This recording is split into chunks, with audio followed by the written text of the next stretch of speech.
No yadi free takrade edi abesi kumase anwoma so ha no yesi sika yadi kukuru free ho baaye no eye broni sika $35 million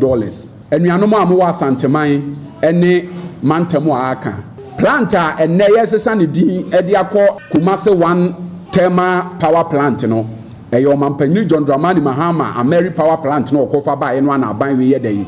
esesa ne dini enti free echina ene na dekye ene na awotwe a yebesimu no so mu hunu se dumso no eba asante mantemo na gya na nya na na dodanko akufu ado ne ba umya na aye bibie na emom eye enhyehyɛ ye pa o mampanyini John Dramani Mahama ebedi ade obeye ye no eno ena mfie nwotwe achi a wafiri aban mu no edeso ekura ye nyina mahoɔden mu a ebuam ye nya anyina mahoɔden na ne yese busa aban ne se Ameri no a wose wode aba anwoma so a ene wo besesa ne dini no eno be ma dum so no a wo sesi ai no a eye sika ene eni a ye de beto fango agu ye power generators ni mu ano asia na ni amanfo keka say aban no pese wo sesa Ameri power plant ni di se ne ye be ye obesa etimi aton ama Ghana fo bieu no eye no kra na Fango Bono Ayana one or more tono na deba and no ena NPA. Meche National Petroleum Authority in 24 a day emere abasi at the Maraba and no ye a boa quabrane boy yetra atward musu be beard or to fango no one shena wuniso. So when ni suna se emra echewa emrano and no bedini seni sena efata. Price floor no. If a company flags up price floor, it triggers us to look into their operation to see whether ammonia products from the right source. But as part of the guidelines, there are sanctions for that. We share petrol here for this particular window. I started 16th April. Yeah, the price floor for petrol is 13.02 cedis per liter. The price floor for diesel is 13.07 cedis per liter. And we will be monitoring and companies need to submit some prices to us for the window. So far, you company behind the price below the price floor. But through our monitoring, so we will know say if a station be sometimes any company now can be that asset price below the price floor. But if a station be will be BR or no because of also 1 year some illegality no, it be to asset atom products no below the price floor. Through our monitoring, you use our stations now we can bring them up and then find out whether our products they get it from the right source. This also ensures that you protect consumers because some can kind so we could product below cost and coming through the right means now. And sometimes some ton products below the real price, and then it helps us to make sure that consumers are getting the right products. Discussion started somewhere in 2021. The pricing policy of Ghana is supposed to ensure full cost recovery of investment. And your pricing formula is the petroleum product prices. So our pricing formula is setting fixed cost at home. So to achieve that full cost recovery policy, you have to make sure that there's a price below that covers only the cost that applies to all the companies, and while still giving the companies a possibility to be able to compete amongst themselves. And the price floor is basically to ensure the sustainability of the industry, so that as a company, an investor, out on products in the industry, you are covering your costs. So announce new pricing guidelines, coming up now. One of the guidelines was price floor. The new guidelines didn't give clarity as to how I calculate the price floor. So I think some of the misunderstanding came from the lack of explanation in that new guidelines. But I think subsequently to that, they are explaining how I set the price floor and how it ensures that the competition. One of their major concerns was that set a price floor which will prevent competition amongst the companies. But some American are explaining, the price floor excludes margins are companies no account, which allows them to compete amongst themselves. And so price regulation policy now is still in effect, and companies are free to set margins with what that works for them, and it gives consumers that benefit in terms of price competition. Owura Joseph Ado ono na ojine mo man pipi ama yoko no la dade kotopon abatu besu say ento abama na man be na se bedwani o de ato MPP fo nyina nim so o munka mo se na be ya obetumi ebreki 18. First of all, I was all maintain place. After a party, so apart from the office, we need unity to move this party. It's very important. Say, victory no cannot come, irrespective of Nyobe winning. We need the united front to fight the NDC. And no there is key. It's me pamucho. Yes, a party at the end. By a year, we need the unity. A key. Yanya unity delegates know me already. They know what I've been doing over the years. It's not because of contest. But as I'm saying, I love the party so much that I believe strongly that we will have a befitting party office. It's okay for the party. So that's why I'm doing this, not because of contest. It's not solid. It will give us a lot of problems. So we need to work hard on the unity. That is the key. So for me, I'm going to do everything to bring the unity. Either I win or I lose. This is very hard. I'm going to win by the grace of God. I don't have that strength, but I believe strongly that I'm going to win this election hands down. Because we don't have a party office. That is what motivates me. Because we can't be in this constituency without a party office. We wrestle power from the NDC with regards to the MP position. But as for the presidential, we are on course. So we are really grateful for what he has done for us. I know and I'm confident that he has more in store for us. I may have interaction with him. If given the mandate,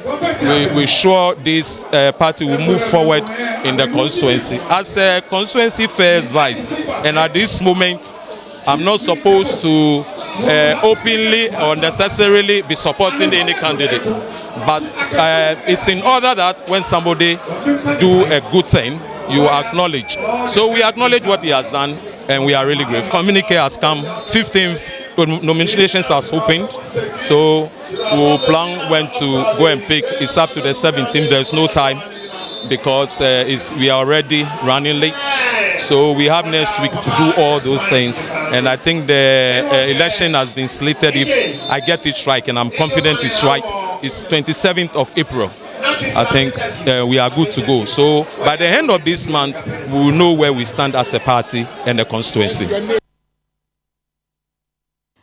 Kwa manusni ni owura danka na mo edi nkomo no na kopekuko no ye kwankyerefo woda no emfafa ngo ebo no empinifo chem se ye de kwabrane bo eba beto mano na oil marketing companies ni nada no ebehwe so de bo aba owura amwa majoe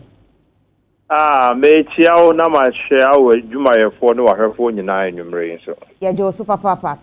National Petroleum Authority empinifo edi aba say the pricing of petroleum products in Ghana and the ababeto ma system bia be de ato no mo de ama oil marketing companies no and na ye bisa se eto asumu ne beboa yen the aba me nebo emia yen eboa ekosoro petrol and number 7%, diesel and number 1-2% e de aka ho MP the two just nanka ebedi bibi a friend is a price floor yes set floor a won't mean ton a bono and rusa floor no the children is won't mean 10 cities won't mean ton and 9 cities ceiling the ya kan ho amese no omundi hu djuma so no ne akosete enne it's no OMC and be allow omo MP be allow we na OMC na ton no below 10 cities menyi ni susan so kase bi e wo petrol so susan so true ne wo and no pay petrol e cost diesel cost LPG bo or say from but as to whether as a floor ni ceiling no at this time of deregulation no and only here my answer will be no. He said that is what Ghanaians are looking for. Yan hwe we no asa de e ba be anti say control price no aba ne ba be control fango bo wo Ghana ha na me so na makodwom no makwakofa me fango na me de aba ade na aba ne ba be control me price ama me okay wodi kan ya kwaye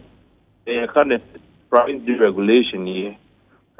Adrian neta echire kase pa nyina neta aban financial nkofra petrol ebo emo na sebe aban enkoye na eka bi ba na ye de akoso aban asa aba me no honom se obeji taxes enti ne ekoye deregulation na yɛkwa ne yɛsan twa yɛn ho ba sɛ aban na yɛbɛtena sɛ ne yɛasɛte price floor na ayɛ sɛ aban sa de ne ho ahyehyɛ petrol ɛboɔ nsɛmsɛm no mu bio wo na wobɛbisa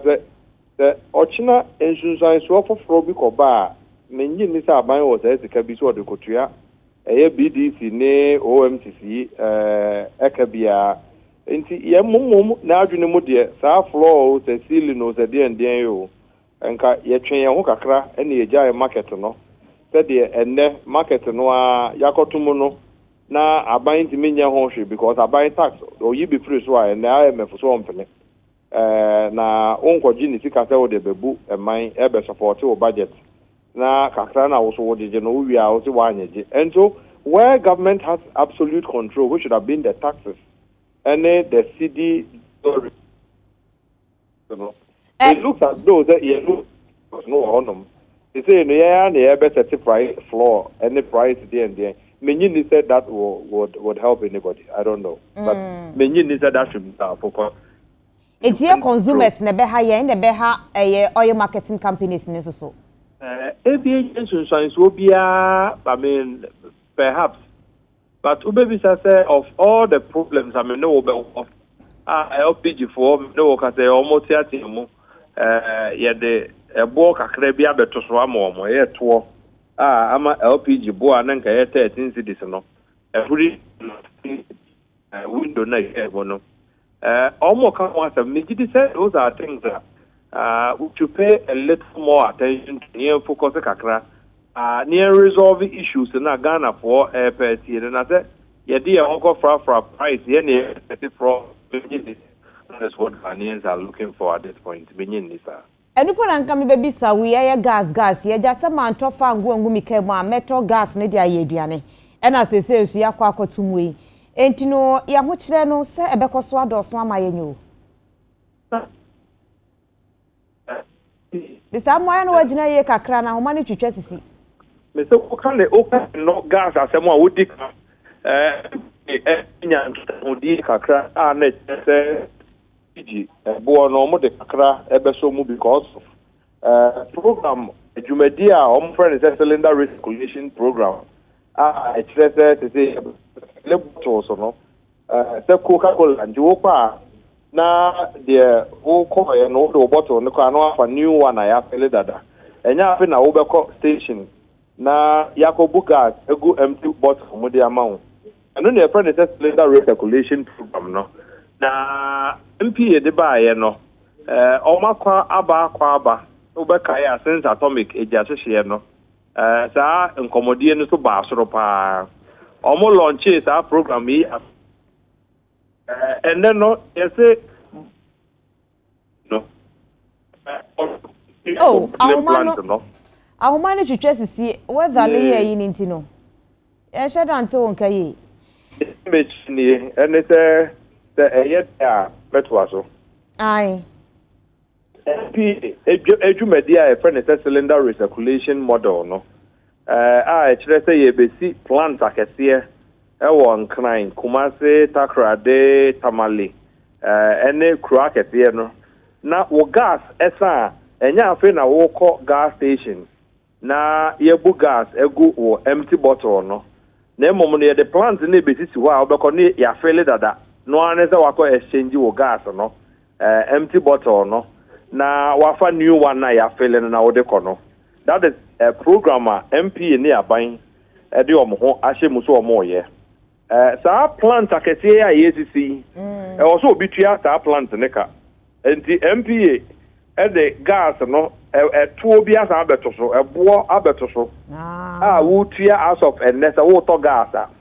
na utie omo ton gas dada no a omo say look ye sisi ye stations retailer mini stations here Ghana for better gas we hoyin already no omo to gas no numbers no eso etia na eti because ebo no wosoro enti eye den na outside bi koka ho eye sa na ese wuku ye nwuma kra enesa eye sa so a omo better gas asebe ebi na obi kita ne bottle 20 cedis na aka won nsem obetimi dia to gas and na oba na so afele bottle no dada ongo 200 no ni bia no de 20 ni koto bidie no de tell say gas for no numbers no eso besan ate ampa and ebe affect your businesses and so those are issues that make it say or say MPA as I remove you say obey cylinder recirculation to no and can you apply and not to or per cylinder recirculation program no because and let the other program run it together me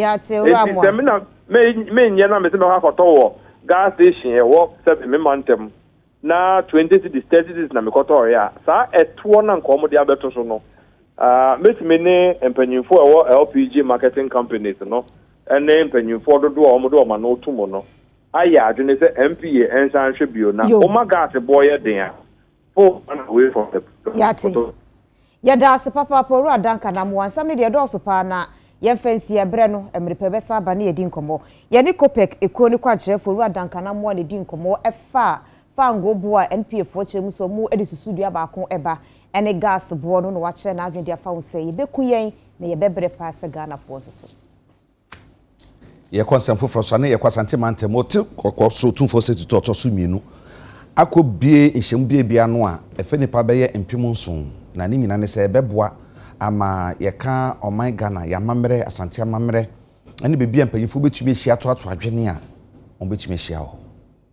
edan kese fefefa wasi no abefo kwan so yi eye asante no tumfo se tutu otoso mienu wono ankasa enesiye na nam se obetena banwa so emfie aduonunum ni na wachire akanie honhompa apre empuntuo de ama asante manti ne din ene wode to so ebra watena banwa so na emfie aduonunum a wanya wo so no wo hye ehon fen na bra na edan no opa no no ene opani a oksi asante hina nem ekasaye wono eye chairman edema council of state onu kroya ene yo man na odwaben nana otuo srebo a otoso mienu wokasa ma asante na otumfo se tutu otoso mienu ene wo kire se dan kesie ya wasi efa nipa nko a empem so enti asante man ene mpo na nanam atrankonwa wo asante mantem nyina edi dwuma sade kane na nkokɔ henhan baabi ede ye boka no ene nyina to atwa eya ahemfie hɔ a ene obedi sa adwuma no afenso kra no emfie duonunum afidi da wo se ho fam ede ama ote kokɔ so no wondwumadi ahodoɔ bebre na ehwa en obeye no en wo ka kire na nanom atrankonwa wo asante mantem sem de asante no tumfo se tutu otoso mienu ebetena akonwa kese esu waye no wonhwe na nam pa no so bi na wontiatie kire ebra wonso wonsika wonim de ne de owo bia wode pre empuntu ama wonkura ahodo ama bi aka asante man nyina oye bema na yewo kwasiada na dan bronya odo dinam na kwasi bronya na odama se waye sajmadie we aman na ye bie no abra odi mfie aduonunum dia ene jubilee no ase etimi kai ye de to eda no so na fe de wat potam na fie nso onchiso di bomu bie sabe oye we die wa na oye odama makwan yemfa ento ye de to a na jubilee aye die no anya bibi e de asisu dua de ahyem kra se mfie de onunum edi ye no ade a ye enie na nchima no so ba no hu se otumfo se tu otaso mienu no oba odi mfie de onunum no dwuma de odi ye no ne senkyere ne enie oprenso mai nti efe no otumfo o se tu the second jubilee hall titi hono a nka sa adan esiye nka wutua bi ka mesme tua bi keto kabranto obi a konukrom akoji skaba na dia bofoto na ska na anso a asa atwa bi aka ho se monko na mo san kwaji bi amesoso no tumfo sebe ompe ebre ompe haw o se asanteman sebe kakra menso mbotom no medbe somo na ode aye we asi hwaman nti madaroma asida yenyina nananum amwo ha ebetun dia adan se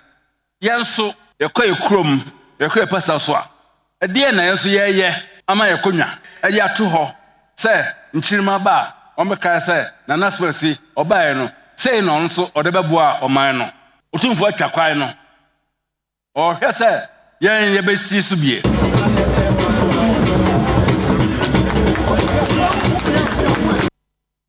yejira wese so ahumi abaye baye beto akase ebone so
ewie ye mama kwa ba fe ka se bone yeto aso kane kwanchefa wono na Maslock adwumakuo no wada no wone nipa bi ye ka ne ho ye de ma kwa kogina court demo ewo high court wo enkranam so ama ye bu omo efo na maame eye Sedina Tamaklo a wona na Maslock wo ye kwanchefo da no mpenifo chimson ko da fiase mfinhia du 10 years na wonye adwumaden enka ho na wotemuafo wote na dwam ehwe ye ma adwumadie ndi koso no eye wotemuafo afiase wa Asare Botchi wono eye appeal court judge and a court of appeal judge and was signed mu so ewo high court mu edi dwumemu na papa ba ko ka no eye Daniel Axim a wono kane no head of operations ewo Maslock ko ni so no so mpelifo se won ko da fiase mfinhia mu 5 years entu ko mu nyina de eboma mpelifo kire mu se eye mfinhia dunum afi so court nhwe na enema hodo na omudi sika ni bi kwatotoye no so no ye hwe na yenji ni nyina na sika no mu entua enam so ama ban lawyer panyi abedi akire ene ensentro kasa de tudwa chirim se atemu no mobojo so na ekoyi so. We've started the process, and with this judgment, that's going to speed up the process. And you know, Ghana, we have various laws. You can choose to stay away. But so far as we have laws relating to how you can extradite from one country to Ghana, in case there's a judgment against like this one, rest assured that should be brought down to face justice.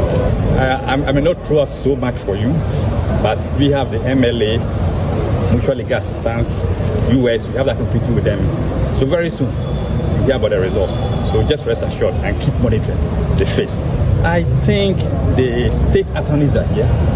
In the course of the trial, they made it known to the court that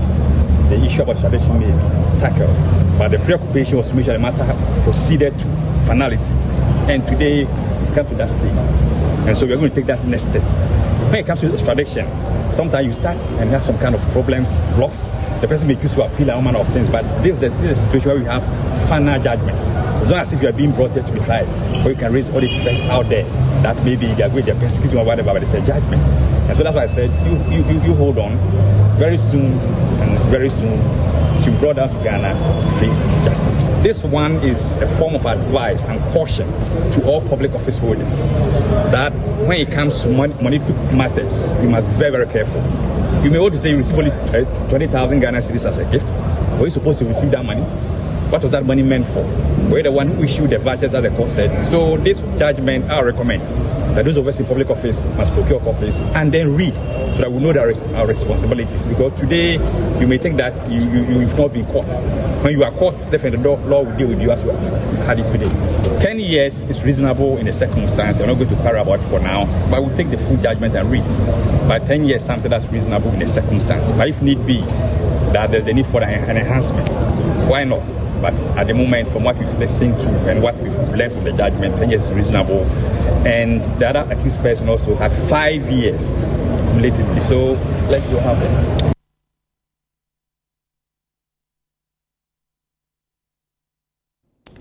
Edwadifo ko bi e wo ka je tu adwam e wo Kumase e de ato MPP panifo wo mo ka bi e wo mu anim se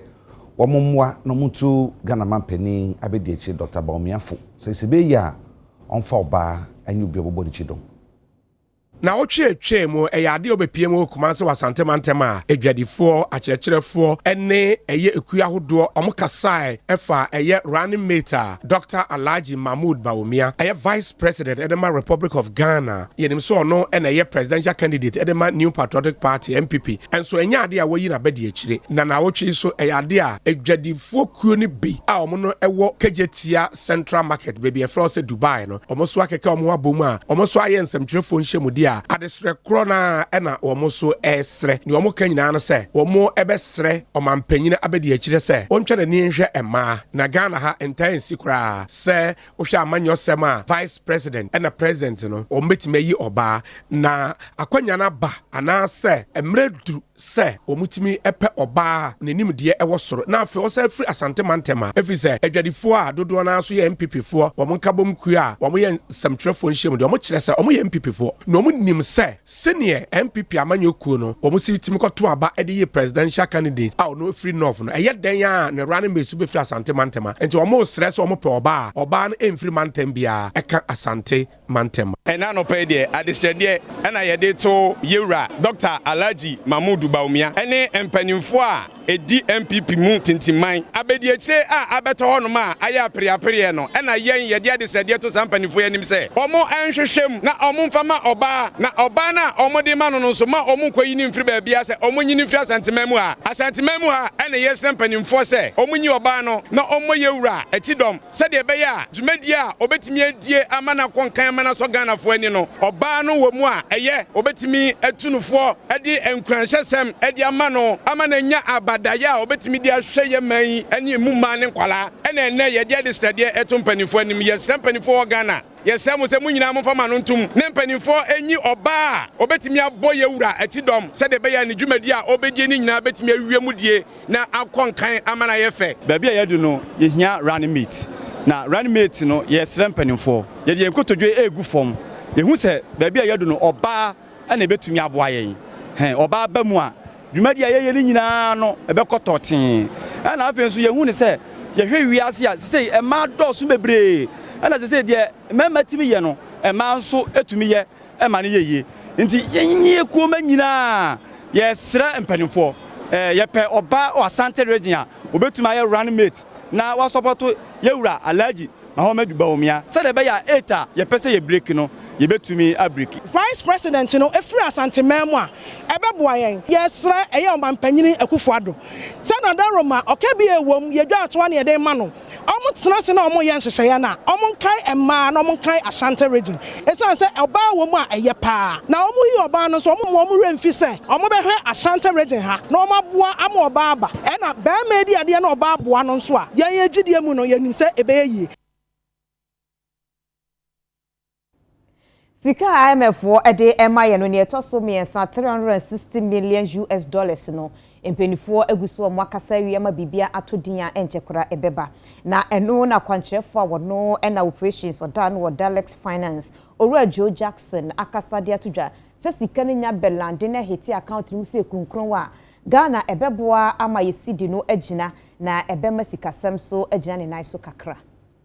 IMF adwuma yekuo no na ebra o my Ghana ye pa ye ho ane ye hunu yasene mu na enwema nyina agensepe ne mpataku ne yedwane to a wo mo se adaworo madabraka wo mo nya yadomo na wo mo ma yesika kakra ne mfa mebo ye ho bra isan zi ade o man na je agua ne sa ene wo mo agi ya no yie pa editu yanim se sika no mo de be ma yen na emumu no wo mo ebebubu no tot ene de ama yen na wo mo akire mu ade wo mo de edi kan ama yen no ya de pa enti ehun behia se wo mo besan de de aka no ma yen na ne sayo so na agina ama pani kwantwefo a wo hwe ntoto yensem so director of operations Dalex Finance Owura Joe Jackson de atodwa se dem sika ne se obeya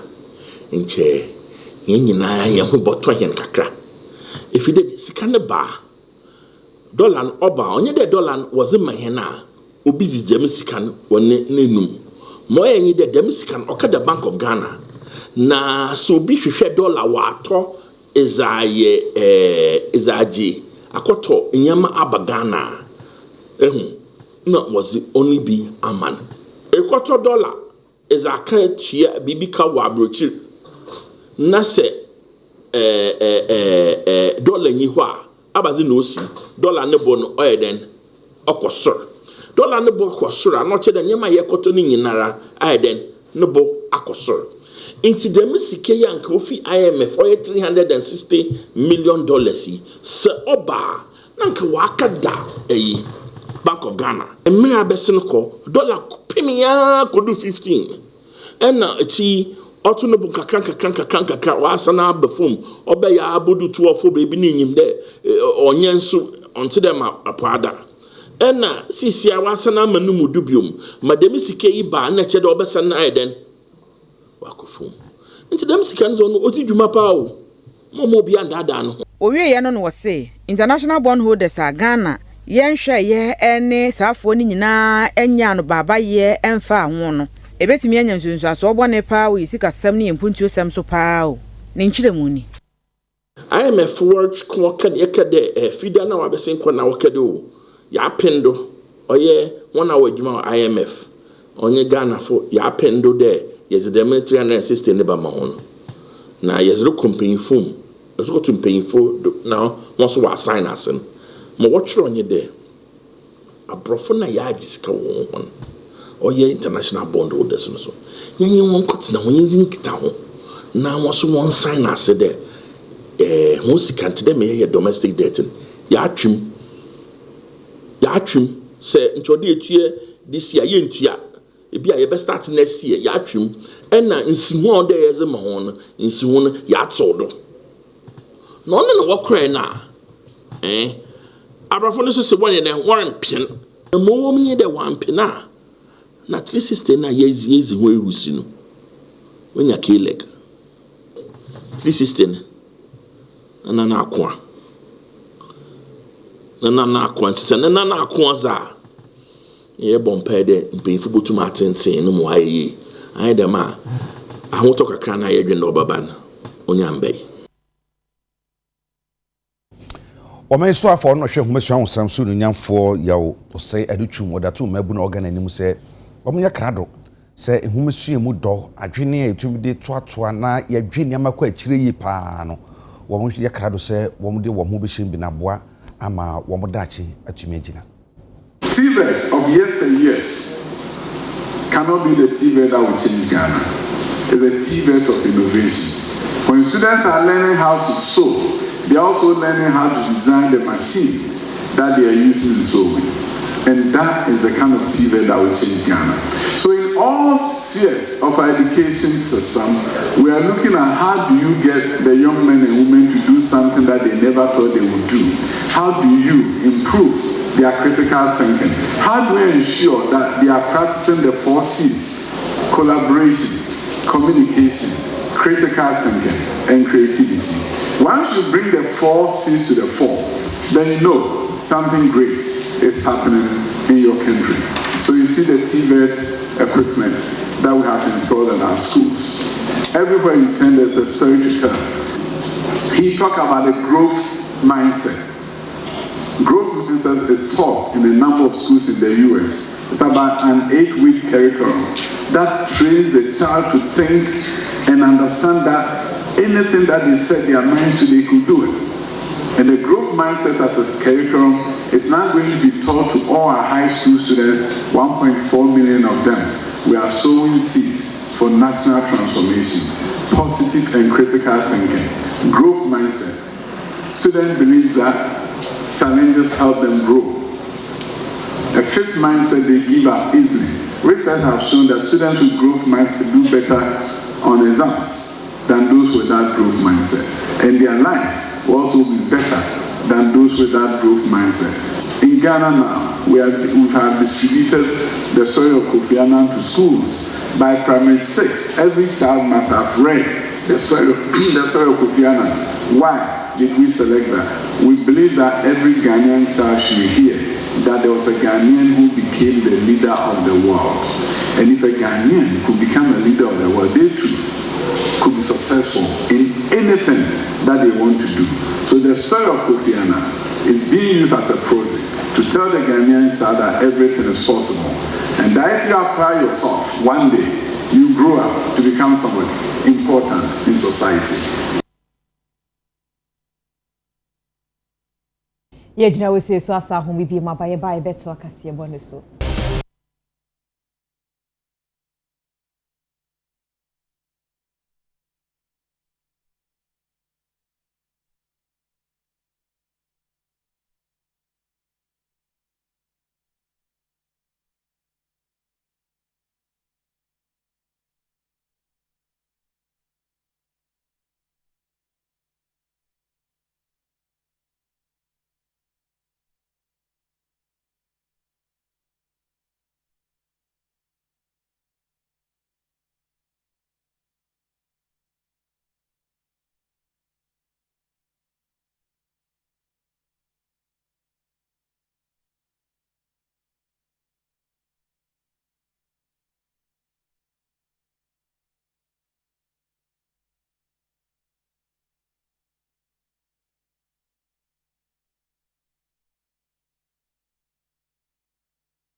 yakwato nkrafe kasebo de aka ne de to aso na wokọ seche kumawu mercy coupon assembly no emuwana aban AC ayaresabia enu ye seche kumawu district hospital se nyankopọ adom penifo esi ayaresabia no awi atomu se firi ho enti aso ye hwa pomuden so ni NMS Construction Company Limited omo akabom adane ayaresabia ndi ama apomuden abedwokuo edu baby cramp na akoye se yintimi enwie na sikasem ho ayeden enti ene no se yetimi edi aba na se wa ohwe ye call through process no bibia ni ho a se bi obi ebeji achinye ho ana depi se yetimi the process no abewie ene se bi equipment ni wo se yenya ni nyina ewom enti enya afi na obi beba ha se ne kan se bia yeni bibi se enti ko baby foforo ekohwe wo ho yare edan no ho empani ni oxygen ewom uhia x-ray machine bibia wo ho a obetimi de ahwe wo ho yare enema eye ni gise ewe abaha beboa obia na broni for bibi quality of power eno na se wo se yema yeni ko ho se ne be ya power ne be stable equipment na install no ensei se ne ye nyina yenim Ghana yese yaso ya de maintenance ho enti fast project we ho ye 18 months se obroni no ana contractor for no musi dan no mo ne betena ha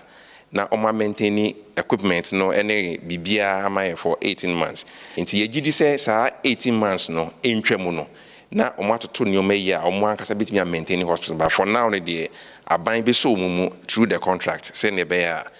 maintenance no ebetimi akoso a oba se ne sitie no saa na obi ho no eno akire no kwankyerefo abedi akire yoda administration ano ewo Ghana Health Service Ashanti region owura sarebedi akoma Michael nso ehye bose kane no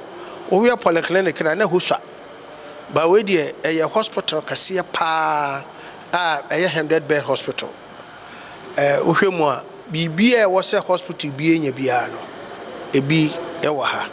enti na ye enigeda adie ye kan nyina ni se nia ya ni se ye be hyehye eni akwan ato ho a ye be hwese mfidie na abere bia wo se ye hwese ye sesa bibi wo ho no ye be sesa se bosumi miensan se bosumi nsia ena wo se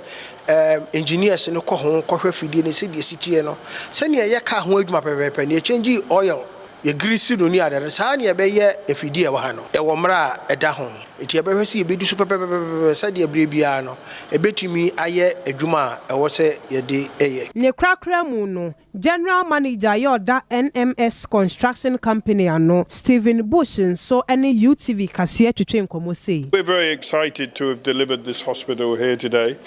Our mission as a company is to produce world-class hospitals, and we have a program of continued improvement. We delivered an outstanding hospital in Fomena, and I think everybody here today agrees that we've exceeded that with this hospital. Well, we hope to be involved continually in the health program here. The original idea was for here to be here for the long term, and that is still our commitment.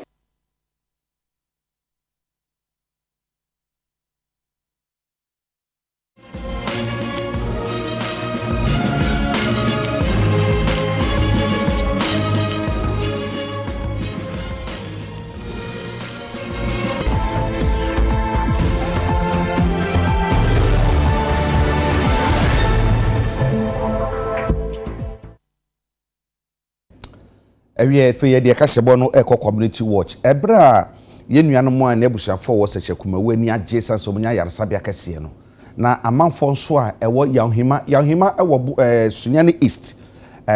mensinmu ewo bunu mantamu wo ma yaresabia keto ho ankeja obi yare obeko ho no niam ohu nyina asai enyenyenyenyenye eno mo stress aban emeyo momwa Yahima Health Center you see health center edi emfie edunu na emfie edunu numu a health center no edi no yenya renovation papa bia ewo health center no enti uwura health center numu a efam no nyina etutu consulting room kra no itime ga say manholes nyina wum oko delivery ANC lab fam no nyina etutu etoda no wanhwe ye kura obi kura tumi so nti wo ho no wahwe ase consulting room etutu eba no saa ye kilini from honom na ya ye bre esense honom na tutu no nti se in case moja bi bibia twa obi na moja bi aso fam kura na pese opopa obre ansa na wetima popa nti eno no ye hawo kese pa baako ena ye hawo kese baako nso a ye san so wo ye nsuo ho asem ye Yima Health Center yenya ye nsuo edi free general public to say Ghana water honom enso ye nyina yinim se Ghana water de enye da nyina na nsuo no bitima ba nti etoda na ye to nsuo no ma ye reservoir anso a ye wo no isha nti e basa ya etimidi be ye nanu na ansa ekobe na awotwekura se nsuo no ma ya na kyese ye ntimi mpopa fam ana ye ntimi mpopa ba bia e mani nyiyie e basa broni fa bibi infection prevention and control e mane ye din wanhwe ya ode yade bi na aba hanum se na ofiri akono na asan de yade foforo e na ekọ eno nso ye hawo kese pa ba akọ equipment de eno nso eye problem e de mayen bibri wo hono ma awenare chen ibia sei yenya replacement enti eno nso yetimi nya bi no a ebe boa yen se de be betu amaya provide quality healthcare we say provide no ama no sa ya na case kitua bi anka obetima manage no o health center hanum sei no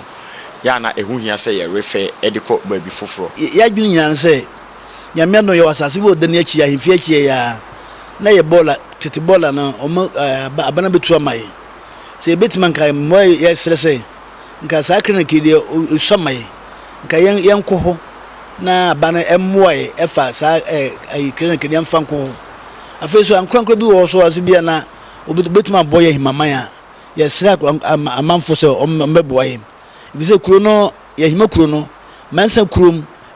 Johnson kuro no twa ahia kuro bebiri atwa ho hia ya kuro na kese we kuro na nipa kuro ho population no be 11,000 ase pebidu baako ya kuro minse ebrusa akura ne so awia se woro so no obi yare ya onko dinsini ho hospital no obeko Ewie we de we yamiami die mu anti onunyafo am ya kire mu constituency na we wonti we de yesrewa we nko ade ye ho bibi ne nso ye champion ewie kasebo na si na akua de dance ne yanko I media se dem as a school set se wo share matade se wa number ne 0243 508635 0243 508635 Asidan bi nkoma special sinso special drink na fe bi akwa neat fufuo any neat abekwa medin e de eja kwabena mene akua ejewa akodi edamu nyina ase ama mumo ene hwe